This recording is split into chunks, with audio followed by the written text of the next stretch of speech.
యేసుక్రీస్తు ప్రభువారిని చూసి కూడా దావీదు కుమారుడా అని నూతన నిబంధనలో కూడా చెప్పబడేటట్లుగా ఆ యొక్క దావీదు ఆ విధంగా జీవించారు కదా. దేవుడు మనతోనే మాట్లాడుతున్నారు. నువ్వు దేవుని చిత్తాన్ని నువ్వు గ్రహించావు, కానీ నువ్వు ఆ విధంగా బ్రతుకుతున్నావా ఈ లోకంలో?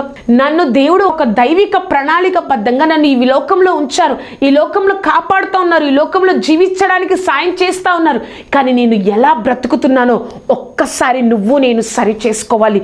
నాన్న దావీదు జీవితం లాగా ఎన్ని కష్టాలు వచ్చినా, ఎన్ని బాధలు వచ్చినా, ఎంత వ్యతిరేకత వచ్చినా నేను దేవుని సహాయం కోసం, ఆయన సమయం కోసం నేను వేచి ఉంటున్నానా, లేకపోతే నా ఇష్టం వచ్చిన నిర్ణయంతో నా జీవితాన్ని దేవుడి చిత్తం నుండి దూరం చేసుకుంటున్నానా అని ఒక్కసారి మనల్ని సరి చేసుకోవాలని దేవుడు ఈరోజు మనందరితో మాట్లాడుతున్నారు.